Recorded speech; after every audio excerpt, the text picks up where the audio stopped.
बेटा। तो कैसा चल रहा है? सब बढ़िया? मस्ती की कट रही होगी। अब तो टाइम भी कम हो गया स्कूल का, 11 बजे फ्री भी हो जाते हो आप लोग, है ना?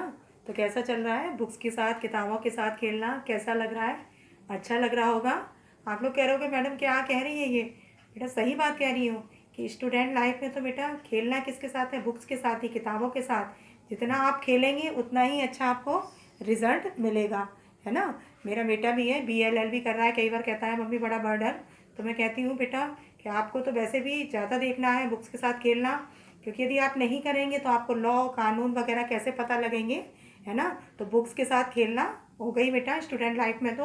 और साथ साथ बेटा खेलने से मतलब क्या है? आनंद के साथ पढ़ना, मस्ती के साथ, बर्डन के साथ नहीं पढ़ना बेटा, पेन लेके नहीं करना, है ना? कि हमें नीरसता के साथ नहीं, सरसता के साथ पढ़ना चाहिए, आनंद के साथ, मस्ती के साथ। नहीं तो पढ़ाई हमें कैसी लगेगी? बोझिल लगेगी, अच्छी नहीं लगेगी, नीरस लगेगी। तो बेटा ये चल रहा था चैप्टर मेरा। आज ये मेरी नेक्स्ट क्लास इसकी नेताजी का चश्मा। जैसे कि आपको पता है 36 का चैप्टर, पहला ही चैप्टर है गद्य का, नेताजी का चश्मा, जो कि स्वयं प्रकाश द्वारा रचित है। मैंने इससे पहले की क्लास में आपको चैप्टर समझाया था, साथ साथ मैंने इसके क्वेश्चन आंसर भी करवाए थे, और आपके 4 क्वेश्चन हो गए थे, उसमें 5वां शुरू करना था। लेकिन क्योंकि मैं जब बेटा शुरू करती हूँ तो थोड़ा आपको पुराना बता देती हूँ, रिवाइज करा देती हूँ, तो थोड़ा सा कहानी में जल्दी ले लेती हूँ कि जो कहानी देशभक्ति की भावना से ओतप्रोत एक भावपूर्ण कहानी है। और इस कहानी में 3 पात्र, एक है हालदार साहब, दूसरा कैप्टन कैप्टन चश्मे वाला, और तीसरा पान वाला। 3 पात्र है, छोटी सी कस्बे की कहानी है।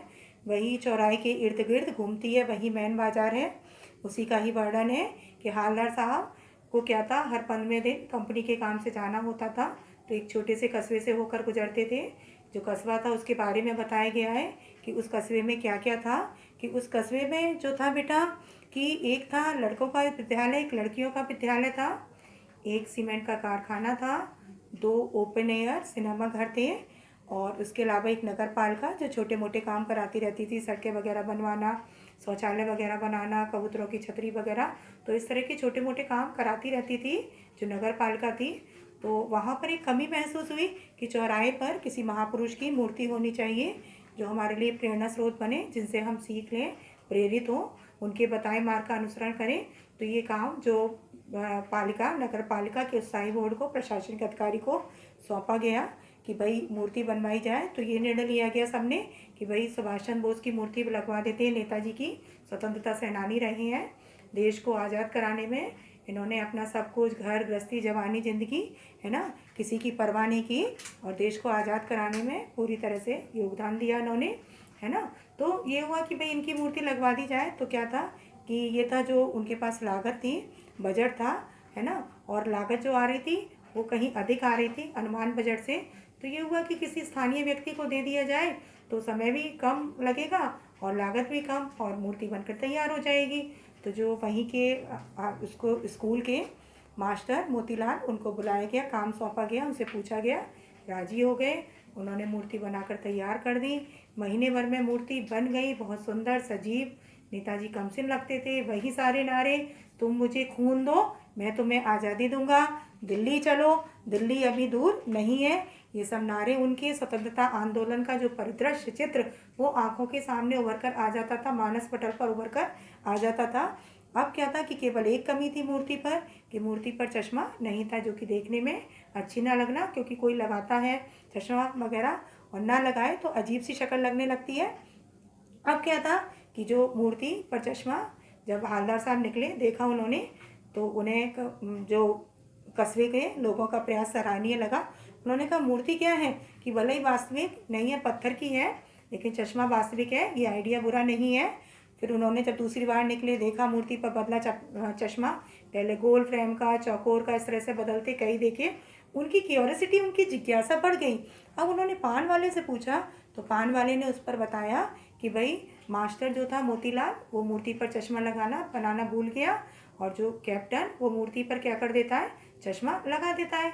अब भाई उन्होंने जिज्ञासा भी पूरी तरह से उनकी दूर नहीं, उन्होंने कहा कि भाई क्यों लगा देता है, क्या कारण है, कोई आप फौजी होगा या कोई स्वतंत्रता सेनानी होगा या आज़ाद हिंद फौज का कोई भूतपूर्व सैनिक रहा होगा, या कोई परिचित होगा नेताजी का कि भाई कोई सगा संबंध है जो इस कारण उनकी मूर्ति पर क्या लगा देता है, चश्मा। अब उन्होंने जब ये पूछा कि तो इस पर जो पान वाला उसने टिप्पणी की, व्यंग की कि वो लंगड़ा क्या जाएगा फौज में, पागल है पागल। तो ये जो टिप्पणी की, जो व्यंग किया, तो ये हालदार साहब को तनिक भी अच्छा नहीं लगा। और उन्होंने कहा कि देखो वो चला आ रहा है। तो जैसे ही देखा सामने से कि एक लंगड़ा व्यक्ति मरिया सा, सर पे गांधी टोपी लगाया हुआ, आंखों पे काला चश्मा लगाया हुआ था, फेरी लगाता हुआ, उसकी कोई अपनी दुकान नहीं थी, तो वो क्या करता था, चश्मा लगा देता था किसकी, नेताजी की मूर्ति पर। अब क्या था कि उनको ये समझते बाद देर नहीं लगी, तुरंत समझ गए, जान गए। और कोई भी ग्राहक आता होगा तो दे देते होंगे मूर्ति से चश्मा, उसमें उतार कर चश्मा ग्राहक को यदि मूर्ति वाला पसंद आया माफ़ी मांग लेते होंगे, और उसके बाद क्या करते होंगे, दूसरा चश्मा लगा देते होंगे। तो इस तरह से चश्मा बदल जाना। अब क्या था कि बेटा कंपनी के काम के सिलसिले से 2 साल तक इसी तरह से बदलते चश्मे को देखते रहे। इस बार क्या हुआ, कंपनी के काम से मतलब काफ़ी समय बाद उनका चक्कर लगा, उन्होंने देखा मूर्ति पर चश्मा नहीं है। अब वो किसी से पूछ भी नहीं सकते थे क्योंकि बाजार बंद था, पान वाले की भी दुकान नहीं खुली थी। तो जब अब उनका अगली बार चक्कर लगा, उन्होंने पान वाले से पूछा, तो पान वाला भावुक हो गया, उसकी आंखों में आंसू आ गए और उसने कहा कि कैप्टन मर गया, जो चश्मा लगाता था, भाई मोतीलाल तो बनाना भूल गए और जो कैप्टन लगाता था वो क्या हो गया, मर गया। उनकी आंखों में आंसू अपनी धोती से पहुँचने लगा पान वाला, और हालदार साहब भी भावुक हो गए। उन्होंने कहा कि अब जब भी निकलेंगे अपनी कंपनी के काम से, तो ना तो कस्बे में रुकेंगे चौराहे पर, ना पान खाएंगे, ना मूर्ति को देखेंगे। और यही हुआ, जब वो जाने लगे कंपनी के काम से, तो उन्होंने अपने जीप वाले से, गाड़ी वाले से कहा कि भाई गाड़ी तेज़ी से चलाओ। और गाड़ी वाले ने क्या करा, तेज़ी से ले जा रहा था, लेकिन आदत से मजबूर उनकी निगाह मूर्ति पर चली गई। उधर सामने उन्होंने ऐसे कुछ देखा कि उन्होंने अपने जीप वाले से गाड़ी में ब्रेक लगाने के लिए कहा, रोकने के लिए कहा। अब जीप वाले ने क्या करा, तेज़ी से ब्रेक लगाए, वो तेज़ कदमों से उतरे, दरवाज़ा खोला उन्होंने, तेज़ कदमों से उतरे और सामने जाकर देखते हैं और भावुक हो जाते हैं। उनको समझते देर ना लगी कि बच्चों का बनाया हुआ, क्योंकि सरकंडे का चश्मा लगा हुआ था आंखों पर, जैसे बच्चे खेल खेल में बाँस की तीलियों से लगा देते हैं, बनाते हैं खिलौने वगैरह, तो वही चश्मा बना हुआ था बाँस की तीली से, सरकंडे से। तो हालदार साहब इतनी बात पर भावुक हो गए कि हमारे देश के बड़े हों बच्चे बूढ़े, सभी के अंदर आज भी देशभक्ति की भावना कूट कूट कर भरी हुई है। तो ये जो कहानी जो हमें सीख देती है देशभक्ति की भावना, कि कोई स्वतंत्रता सेनानी हो तो ज़रूरी नहीं है उसी के अंदर देशभक्ति भावना या फौजी के अंदर ही हो, हम लोग भी अपनी तरह से देश के विकास में, नवनिर्माण में योगदान दे सकते हैं, अपनी देशभक्ति प्रदर्शित कर सकते हैं, परिलक्षित कर सकते हैं। जैसे कैप्टन भले क्या था, लंगड़ा था, केवल क्या करता था कि मूर्ति पर चश्मा लगा देता था, क्योंकि उसके अंदर देशभक्ति की भावना थी और स्वतंत्रता सेनानी के प्रति क्या थी, सम्मान का भाव।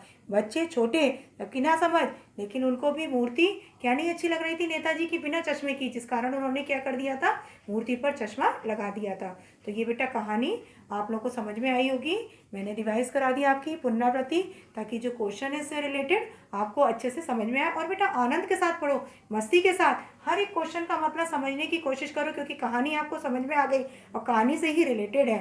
तो बेटा आगे के क्वेश्चन आपके मैंने 4 करा दिए थे। 5वां क्वेश्चन कि वो लंगड़ा क्या जाएगा फौज में, पागल है पागल, कैप्टन के प्रति पान वाले की इस टिप्पणी पर अपनी प्रतिक्रिया लिखिए।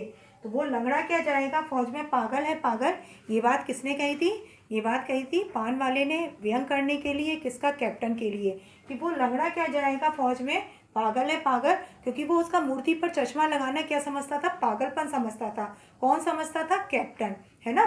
तो कैप्टन के प्रति कैप्टन कौन समझता था, पान वाला किसके प्रति, कैप्टन के प्रति। तो कैप्टन के प्रति पान वाले की इस टिप्पणी पर अपनी प्रतिक्रिया, आपको अपनी प्रतिक्रिया बतानी है। आपको ये बताना है कि उसने ऐसा कहा था तो सही कहा था या गलत कहा था। तो आपको बताना है कि इस तरह से उसका कहना किसका, पान वाले का, सर्वथा अनुचित, क्योंकि पान वाले की जो सोच थी संकुचित थी, छोटी थी।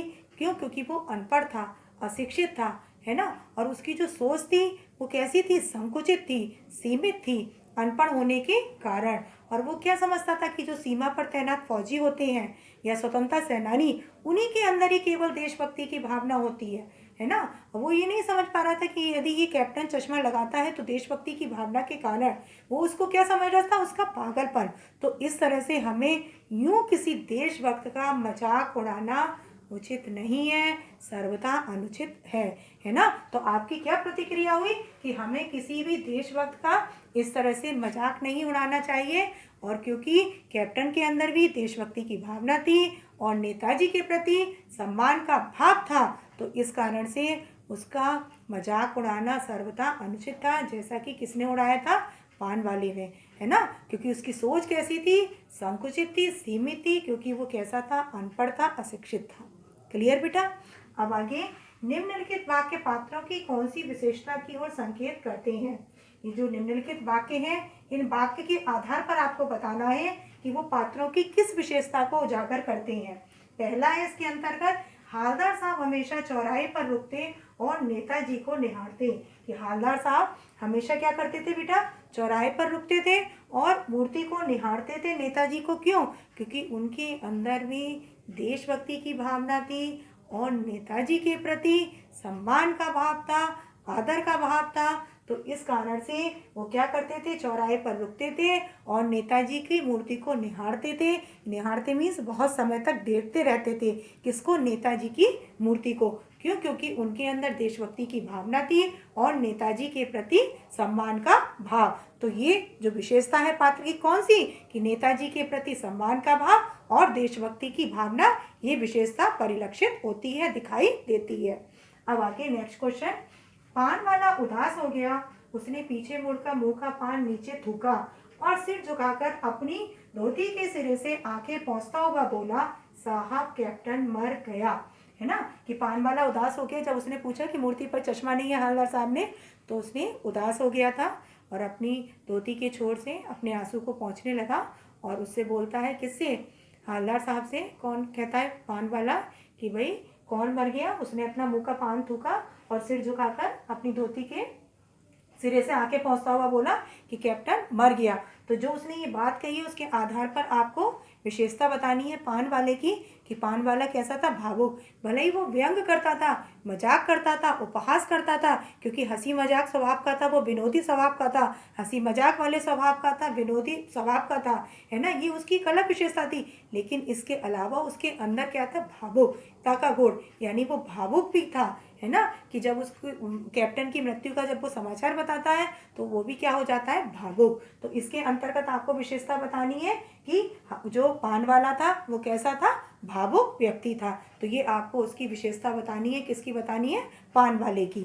अब आगे नेक्स्ट क्वेश्चन, कि कैप्टन बार बार मूर्ति पर चश्मा लगा देता था। क्यों लगा देता था कैप्टन बार बार मूर्ति पर चश्मा? क्यों? क्योंकि उसके अंदर देशभक्ति की भावना थी और नेताजी के प्रति सम्मान का भाव था। उसे नेताजी की बिना चश्मे वाली मूर्ति अच्छी नहीं लगती थी। तो इस कारण से कैप्टन क्या करता था, बार बार मूर्ति पर चश्मा बदल देता था, क्योंकि उसके अंदर नेताजी के प्रति सम्मान का भाव था, नेताजी के प्रति श्रद्धा का भाव था। अब नेक्स्ट क्वेश्चन बेटा, कि जब तक हालदार साहब ने कैप्टन को साक्षात देखा नहीं था, तब तक उनके मानस पटल पर उसका कौन सा चित्र रहा होगा, अपनी कल्पना से लिखिए। कि जब तक हालदार साहब ने कैप्टन को साक्षात नहीं देखा था, प्रत्यक्ष रूप से नहीं देखा था, सामने से मतलब अपनी आंखों से नहीं देखा था, तब तक उन्होंने अपने मानस पटल पर यानी मस्तिष्क में कौन सा चित्र रहा होगा, उन्होंने कैसी इमेज बना रखी होगी कैप्टन के प्रति, कि कैप्टन कैसा होगा। हम एक इमेज बना लेते हैं ना, जब तक किसी को देखते नहीं है। जैसे टीचर ही है, नहीं देखा है, एक इमेज बना लेना, फिर आए टीचर, आपको समझ में आता है कि टीचर ऐसा है। वैसे ही क्या है कि जो हालदार साहब, उन्होंने एक इमेज बना रखी थी जब तक उन्होंने कैप्टन को नहीं देखा था। तो आपको वही बतानी है पहले वाली, कि कैसा उन्होंने सोचा होगा।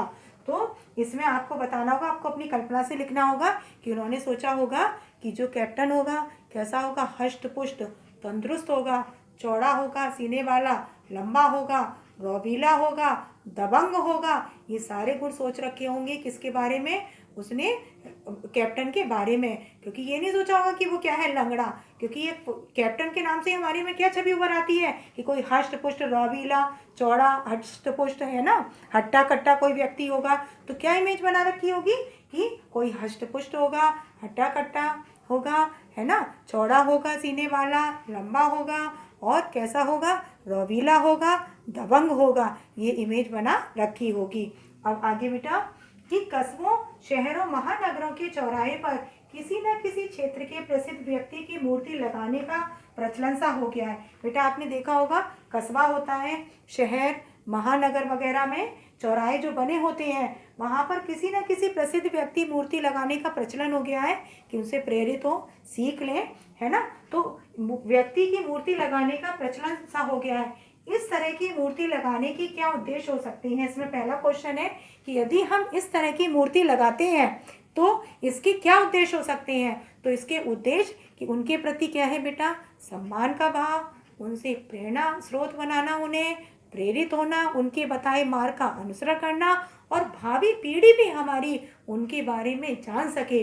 तो इस तरह की जो मूर्ति लगाने के जो प्रचलन है ना, कि क्यों लगाती हैं, क्या उद्देश्य है? तो उसका उद्देश्य यही है कि उनके प्रति सम्मान भाव रखना, हमारी जो भावी पीढ़ी है ना, जो आने वाला हमारा भविष्य बच्चे, वो भी क्या है, उनके बारे में जाने और साथ साथ उनके बताए मार्ग का अनुसरण करें और हम लोग भी उनको क्या बनाए, प्रेरणा स्रोत, उनसे प्रेरित हो और उनके बताए मार्ग का हम लोग अनुसरण करें। तो बेटा ये क्वेश्चन आंसर अभी आगे के बेटा मैं अभी और आपको करा रही हूँ क्वेश्चन आंसर। तो ये आपका कि इस तरह की मूर्ति लगाने के क्या उद्देश्य हो सकते हैं और उसके बाद आगे लेते हैं बेटा क्वेश्चन आंसर। तो बेटा आपका जो 8 नंबर का क्वेश्चन था, क्या था आपका कि कस्बों, शहरों, महानगरों के चौराहे पर किसी न किसी क्षेत्र के प्रसिद्ध व्यक्ति की मूर्ति लगाने का प्रचलन हो गया है। उसका पहला पार्ट क्या था आपका कि इस तरह की मूर्ति लगाने के क्या उद्देश्य हो सकते हैं, किस तरह की मूर्ति लगाने के क्या उद्देश्य हो सकते हैं, पहला था। उसके बाद आपका जो है दूसरा, आप अपने इलाके के चौराहे पर किस व्यक्ति की मूर्ति स्थापित करवाना चाहेंगे और क्यों? कि आप अपने चौराहे पर, और इसमें तो बेटा सबका अपना अलग अलग होगा क्योंकि किसी के लिए कोई आदर्श होता है, किसी के लिए कोई, लेकिन आपको कारण के साथ देना है कि आप यदि लगवाना चाहेंगे तो क्यों। जैसे आपने एक उदाहरण में दिया कि झांसी की रानी लक्ष्मीबाई, जो कि क्या थी, महिला थी, वीरांगना, है ना, लेकिन थी कैसी, वीरांगना थी, जिन्होंने क्या किया, अंग्रेजों के छक्के छुड़ा दिए स्वतंत्रता आंदोलन के समय में। तो इसमें बेटा अपना है चीनी यात्री होंगसान, जिन्होंने क्या किया था, चीनी यात्री होंगसान ने क्या किया था, बौद्ध धर्म का प्रचार प्रसार किया था। गौतम बुद्ध हैं, किसी के लिए अब्दुल कलाम हो सकते हैं, है ना। तो कोई भी अपना आदर्श हो सकता है, तो आपको उसके साथ कारण के साथ कि हम इस कारण से लगाना चाहेंगे। अब आगे नेक्स्ट क्वेश्चन कि उस मूर्ति के प्रति आपके एवं दूसरे लोगों के क्या उत्तरदायित्व होने चाहिए। आपके और किसके, दूसरे लोगों के। मूर्ति आपने लगवा तो दी, लेकिन अब क्या उत्तरदायित्व होना चाहिए ना, रिस्पॉन्सिबिलिटी, जिम्मेदारी। तो क्या होना चाहिए बेटा कि भाई आसपास गंदगी ना करी जाए, है ना, समुचित प्रकाश की व्यवस्था हो, सुरक्षा के कड़े प्रबंध हो, इंतजाम हो। तो ये सारी बातें होनी चाहिए। हम उनका साथ साथ सम्मान करें, उनसे प्रेरित भी हो, उनसे सीख लें। तो उसका क्या है कि उस मूर्ति के प्रति कि आपने मूर्ति लगवा दी, केवल लगवाने से ही नहीं है कि केवल आपने लगवा के छोड़ दी, उसके प्रति आपके और दूसरे लोगों के जो उत्तरदायित्व होने, है ना, वो आपको बताना है कि क्या होते हैं उत्तरदायित्व होने चाहिए आपके, क्या रिस्पॉन्सिबिलिटी, क्या जिम्मेदारी होनी चाहिए उस मूर्ति के प्रति। तो इसमें आपको बताना है कि उसके प्रति क्या होनी चाहिए कि उसके आसपास क्या होनी चाहिए, साफ सफाई होनी चाहिए, प्रकाश की समुचित व्यवस्था होनी चाहिए, सुरक्षा की व्यवस्था होनी चाहिए और साथ साथ क्या होना चाहिए बेटा कि हम उनसे प्रेरणा लें, सीख लें, उनका सम्मान करें, है ना। अब आगे बेटा कि सीमा पर तैनात फौजी ही देश प्रेम का परिचय नहीं देते। हम सभी अपने दैनिक कार्यों में किसी न किसी रूप में देश प्रेम प्रकट करते हैं, जैसे सार्वजनिक संपत्ति को नुकसान न पहुंचाना, पर्यावरण संरक्षण आदि। अपने जीवन से जुड़े ऐसे और कार्यों का उल्लेख करें और इस पर अमल भी करें। बेटा आपको बाई चांस हो सकता है बोर्ड का ना दिख रहा हो, इसलिए मैं क्वेश्चन को 2 बार रिपीट करती हूँ, 3 बार छोटा लिखा हुआ है। आप अपना बेटा कॉपी पेन लेकर बैठो और साथ साथ नोट करते जाओ, क्योंकि हो सकता है कि बेटा आपको बोर्ड का इतना क्लियर ना दिख रहा हो, है ना। लेकिन मैं इसलिए आपको एक एक 2 बार रिपीट करती हूँ क्वेश्चन को, ताकि आप अपना लिख सको और उसका आंसर को समझ सको। तो इसमें है बेटा कि सीमा पर तैनात फौजी ही देश प्रेम का परिचय नहीं देते। हम सभी अपने दैनिक कार्यों में किसी न किसी रूप में देश प्रेम प्रकट करते हैं, जैसे सार्वजनिक संपत्ति को नुकसान न पहुंचाना, पर्यावरण संरक्षण आदि। अपने जीवन से जुड़े ऐसे और कार्यों का उल्लेख करें और उस पर अमल भी करें। मैंने बेटा बताया था ना कि देशभक्ति केवल क्या है, सीमा पर तैनात फौजी लोगों के अंदर ही नहीं, है ना, कि जो सीमा पर तैनात है फौजी लोग, उन्हीं के अंदर ही केवल देशभक्ति की भावना है ना, या कोई स्वतंत्रता सेनानी है उसी के अंदर है, ऐसा नहीं है। बेटा देशभक्ति की भावना हम किसी भी रूप में दिखा सकते हैं, परिलक्षित कर सकते हैं। जैसे कि कैप्टन था जो बूढ़ा था, लंगड़ा था, मरियल था, लेकिन केवल अपनी देशभक्ति की भावना परिलक्षित करता था, दर्शाता था, रेखांकित करता था। कैसे? चश्मा लगाकर, है ना। उसके अलावा बच्चों ने भी कैसे की थी बेटा कि बच्चों ने भी सरकंडे का चश्मा लगाकर अपनी देशभक्ति की भावना को परिलक्षित किया, उजागर किया। और ऐसे ही हम लोग भी इस समय बेटा लॉकडाउन चल रहा है, हम लोग क्या है कि मोदी के नियम है, देश के जो बनाए नियम कानून है, यदि हम उनका फॉलो करते हैं, उनका पालन करते हैं, तो ये भी तो क्या है देशभक्ति की भावना। हम परीक्षा में अच्छे अंक ला रहे हैं, ये भी क्या है देशभक्ति की भावना है। हम खेलकूद में सक्रिय रूप से भागीदारी निभा रहे हैं, धोनी वगैरह क्या कर रहे हैं, अपने देश का नाम रोशन कर रहे हैं ना, तो क्या है देशभक्ति की भावना है। लता मंगेशकर वगैरह गायिका के क्षेत्र से जुड़ी हुई है, गायन के क्षेत्र से, तो क्या है सब देशभक्ति की भावना। उसके अलावा हम अपने देश के बनाए नियम कानूनों का पालन करके, है ना, आपसी मेलजोल भाईचारे की भावना से रहकर, ये भी क्या है देशभक्ति की भावना है। अपने राष्ट्रध्वज, राष्ट्रगान का सम्मान करके हम कर सकते हैं, प्रदूषण न फैलाकर और दूसरे लोगों को भी इसे रोक कर, है ना, पर्यावरण संरक्षण करना, वनों को लगाना, जंगल ना काटना, ये सब क्या है दीन दुखी जो असहाय लोग हैं उनकी यथासंभव जितनी हम सहायता कर सकते हैं उतनी करके हम क्या कर सकते हैं देशभक्ति की भावना को प्रकट कर सकते हैं। तो देशभक्ति की भावना हम क्या बेटा बिजली का प्रयोग कम से कम कर रहे हैं, है ना, जो लोग करते हैं बर्बादी करते हैं, पानी कम से कम बहाना करना, तो ये सब क्या है बेटा देशभक्ति की भावना।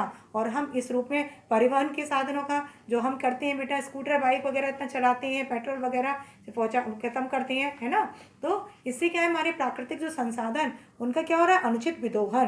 तो जो कि हम क्या कर सकते हैं बेटा इसको रोक कर भी हम क्या कर सकते हैं और दूसरे लोगों को प्रेरित करके भी कि वो भी ऐसा ना करें, तो ये भी क्या है देशभक्ति की भावना। तो देशभक्ति की भावना हम किसी ना किसी रूप में उजागर कर सकते हैं इस तरीके से। अब आगे नेक्स्ट क्वेश्चन कि कस्बे के लिए नगर पालिका कौन कौन से कार्य करती है। नगर पालिका छोटे मोटे काम जैसे सड़क बनवा दी, शौचालय वगैरह बनवा दिया, कबूतरों की छतरी वगैरह बेटा बनवा दी, उसके अलावा छोटे मोटे कवि सम्मेलन, है ना, हास्यास्पद वगैरह करवा दिया लोगों का एंटरटेनमेंट करने के लिए। तो जो नगर पालिका है उसके अंदर में क्या होते हैं छोटे मोटे काम जिनको वो करवाती है, कौन, नगर पालिका। समय समय पर जैसी आवश्यकता होती है उस आवश्यकता के अनुसार और अपने बजट के अनुसार वो अपना करवाती रहती है। अब आगे नेक्स्ट बेटा कि लेखक कस्बे को ना तो बहुत बड़ा और ना ही बहुत छोटा कहता है। क्यों? क्योंकि कस्बा ना तो बहुत बड़ा था ना छोटा था, एक मैनी बाजार था बेटा, चौराया, उसी के इर्द गिर्द पूरी कहानी घूमती रही है ना। तो उसमें केवल क्या था बेटा, एक लड़कों का विद्यालय, एक लड़कियों का विद्यालय था, और क्या था, एक सीमेंट का कारखाना था, 2 ओपन एयर क्या थे, सिनेमा घर थे, छोटी सी नगर पालिका थी, और कुछ मकान बने हुए थे, कुछ कच्चे पक्के मकान बने हुए थे। तो इसलिए उसको क्या कहता है कस्बे को, ना तो वो बहुत छोटा कह रहा है और ना ही वो बड़ा कह रहा है, यानी बीच का कस्बा। अब आगे बेटा नेक्स्ट क्वेश्चन कि हालदार साहब को पान वाले की कौन सी बात अच्छी नहीं लगी।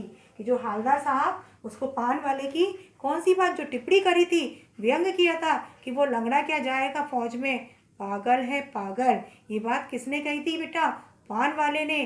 कब? जबकि किसने पूछा था, किसने, हालदार साहब ने पूछा था कि भाई वो चश्मा लगा देता है तो क्यों लगा देता है, कि कोई फौजी है, स्वतंत्रता सेनानी है, या आज़ाद हिंद फौज का कोई सिपाही है, या नेताजी का कोई सगा संबंधी कोई परिचित है, तो उस पर क्या किया था पान वाले ने, व्यंग किया था, कटाक्ष किया था।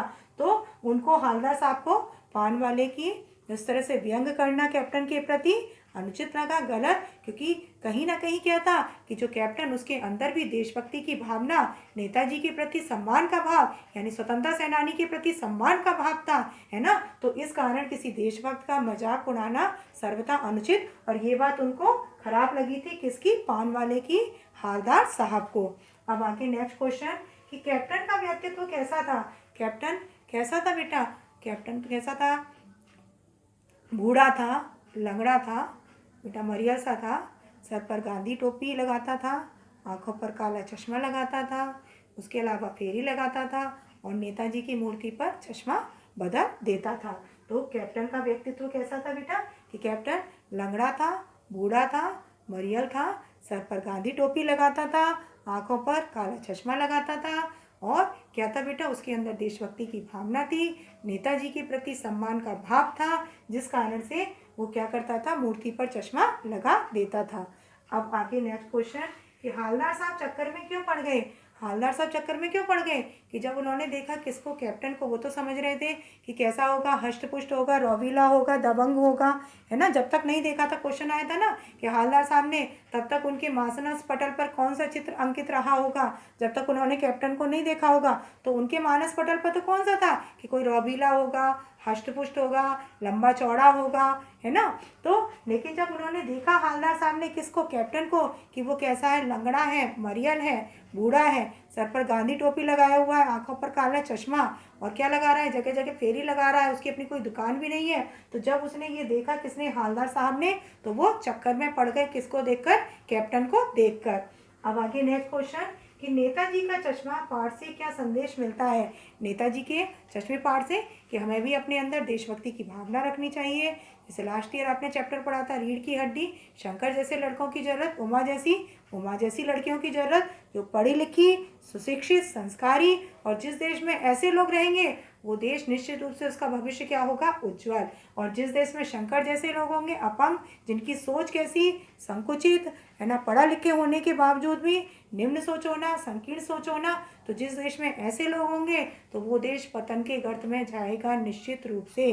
तो कैसे लोगों की जरूरत, उमा जैसी लड़कियों की जरूरत। तो यहाँ पर है कि नेताजी के चश्मा पाठ से हमें संदेश मिलता है कि हमारे भी अंदर देशभक्ति की भावना होनी चाहिए, ऐसे कार्य करना चाहिए जिससे देश का विकास हो, देश गौरवान्वित हो, देश का नाम रोशन हो, है ना, देश विकास के दौड़ में आगे बढ़े। तो इस तरह के हमें कार्य करने चाहिए, हमारे अंदर देशभक्ति की भावना होनी चाहिए, हमारी भावी पीढ़ी में भी होनी चाहिए। और कभी आवश्यकता पड़े देश के लिए मर मिटने के लिए, बलिदान होने के लिए, तो उससे भी हमें पीछे नहीं हटना चाहिए।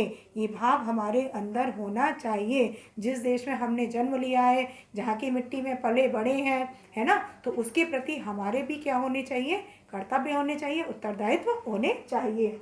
अब आगे नेक्स्ट क्वेश्चन कि कहानी के आधार पर हालदार साहब के व्यक्तित्व का परिचय दें। हालदार साहब कैसे थे कि भाई कस्बे से निकलते थे, पान खाने के शौकीन थे, देशभक्ति की भावना उनके अंदर भी थी, नेताजी के प्रति सम्मान का भाव भी था। इसी कारण घंटों क्या करते थे, रुकते थे, पान खाते थे, मूर्ति को निहारते थे। तो क्या था बेटा कि कहानी के आधार पर हालदार साहब के व्यक्तित्व की, लंबे चौड़े थे, हष्टपुष्ट थे, और क्या करते थे, पान उनको खाना पसंद था, चौराहे पर रुकना और पान खाना उनको पसंद था। उनके अंदर भी देशभक्ति की भावना थी और नेताजी के प्रति सम्मान का भाव, इसलिए अक्सर रुकते थे वहाँ पर चौराहे पर और पान खाते थे और जाते थे, नेताजी की मूर्ति को निहारते थे। तो बेटा एक बार मैं फिर से कह रही हूँ, हो सकता है बेटा आपको देखने में दिक्कत आ रही हो, शब्द छोटे दिख रहे हो, लेकिन बेटा मैं इसलिए क्वेश्चन बोलती जा रही हूँ, आप लोग बेटा नोट करते जाना, है ना, अपनी अभ्यास पुस्तिका में, ताकि आप कर सको। यही बेटा आपका क्या है कि आपके नोट्स हैं, है ना, कि आपका बेटा 10th में एक एक लिखाए नहीं जाते बल्कि समझाए जाते हैं। टीचर लेक्चर ही देता है आपको, वो आपको बताएगा, एक्सप्लेन करेगा, और नोट्स आपको क्या करना होगा, खुद से बनाना होगा। और बेटा आप अपनी भाषा में बनाओ, अच्छे साहित्यिक शब्द लेकर, चुनकर, है ना। तो इस बात का बेटा ध्यान रखें। अब आगे बेटा नेक्स्ट बेटा कि चश्मे वाला नेताजी की मूर्ति पर चश्मा क्यों लगाता था। क्यों लगाता था नेताजी की मूर्ति पर चश्मे वाला, क्योंकि उसके अंदर क्या थी बेटा, देशभक्ति की भावना थी और स्वतंत्रता सेनानी के प्रति यानी नेताजी के प्रति सम्मान। यानी पूरी कहानी बेटा लौट फिर कर अक्सर जो आंसर जो आ रहे हैं उसमें आपको केवल क्या है, देशभक्ति की भावना और नेताजी के प्रति सम्मान भाव यानी स्वतंत्रता सेनानी के प्रति सम्मान का भाव, यानी पूरी कहानी उसी के ही इर्द गिर्द घूम रही है, नेताजी का चश्मे की है ना। तो चश्मे वाला नेताजी की मूर्ति पर चश्मा क्यों लगाता था, क्योंकि उसके अंदर क्या थी, नेताजी के प्रति सम्मान का भाव यानी स्वतंत्रता सेनानी के प्रति सम्मान का भाव था, और उसके अंदर क्या थी, देशभक्ति की भावना थी, इसलिए वो मूर्ति पर चश्मा लगाता था। अब आगे नेक्स्ट क्वेश्चन है कि चश्मा वाला नेताजी से माफ़ी क्यों मांगता होगा। चश्मा वाला नेताजी से क्यों माफ़ी मांगता होगा बेटा, क्यों, क्योंकि क्या था बेटा, वो फेरी लगाता था, मूर्ति पर चश्मा लगा देता था।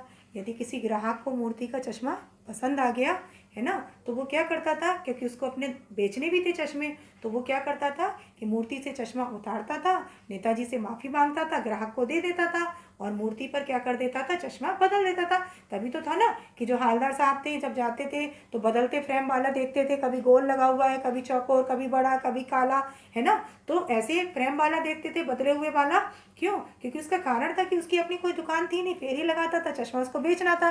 नेताजी की मूर्ति पे भी चश्मा वो अपनी ही फेरी की जो उसकी वो दुकान थी उसी से लगा देता था। यदि किसी ग्राहक को वही नेताजी की मूर्ति वाला चश्मा पसंद आ गया तो उतारता था, माफ़ी मांगता था और वो चश्मा ग्राहक को दे देता था और दूसरा चश्मा नेताजी की मूर्ति पर लगा देता था। तो इसलिए वो माफ़ी मांगता था, क्योंकि उसको उतारना अच्छा नहीं लगता था, केवल क्योंकि उसको अपना बेचना होता था, इस कारण से उसकी मजबूरी थी कि उसको उतारना होता था और इस कारण वो माफ़ी मांगता होगा। अब आगे नेक्स्ट क्वेश्चन कि हालदार साहब दूसरी बार कस्बे से गुजरे, अपनी किस कौतूहल का निवारण किस तरह किया। जब वो दूसरी बार बेटा गुजरे थे, पहली बार उन्होंने देखा चश्मा लगा हुआ है, उन्होंने कहा आइडिया बहुत अच्छा है, सराहनीय प्रयास है कि मूर्ति भले ही क्या है, पत्थर की है, लेकिन चश्मा कैसा लगा हुआ है, इसमें ओरिजिनल है, वास्तविक है। तो ये जो कस्बे के लोगों का प्रयास है सराहनीय है। जब दूसरी बार निकले तो उन्होंने क्या देखा, चश्मा बदला हुआ। तो उन्होंने अपना जब दूसरी बार गुजरे कस्बे से तो जो उनका कौतूहल था, उनकी क्यूरियोसिटी थी, जो उनकी जिज्ञासा थी, तो उसका निवारण उन्होंने किस तरह करा, पान वाले से पूछकर कि कौन लगा देता है चश्मा, कौन बदल देता है। तो उस पर किसने बताया था, पान वाले ने। पान वाले ने बताया कि चश्मा जो बदलता है वो कौन बदलता है, कैप्टन, है ना। क्योंकि वो क्या करता है, फेरी लगाना और क्या करता है, मूर्ति पर चश्मा बदलना। तो इसमें क्वेश्चन है बेटा कि हालदार साहब जो दूसरी बार कस्बे से गुजरे तो अपने किस कौतूहल का निवारण किस तरह किया। उन्होंने कौतूहल का निवारण यानी प्रश्न पूछा किससे, पान वाले से, कि मूर्ति पर चश्मा कौन लगा देता है। जिस पर पान वाले ने उनके कौतूहल को दूर किया कि कैप्टन लगा देता है, चश्मे वाला है जो कैप्टन, वो मूर्ति पर चश्मा लगा देता है। तो बेटा ये आपके क्वेश्चन और सारे आपके इम्पोर्टेंट है लमसम, और इसी तरह के बेटा क्वेश्चन आते भी हैं, है ना। तो बेटा इस तरह से ध्यान करो बेटा इनको। और मैंने आपको फिर बताया बेटा कि हो सकता है कि आपको अभी थोड़ा सा दिक्कत लग रही है उसमें देखने में, करने में, तो मैंने आपको बोला कि बार बार इसलिए मैंने रिपीट किया है।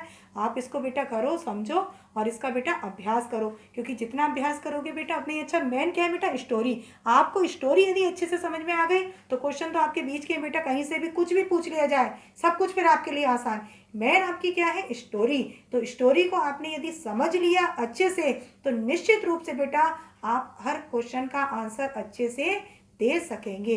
और बेटा प्रैक्टिस करते रहे, यदि आप प्रैक्टिस करेंगे तो निश्चित रूप से रिजल्ट भी देंगे। और मैंने क्या बताया कि आप स्टूडेंट लाइफ बेटा आपकी विद्यार्थी जीवन आपको बुक से ही खेलना है। तो बेटा इसी तरह बुक से खेलते रहो, पढ़ते रहो और अच्छा रिजल्ट दो। थैंक यू बेटा।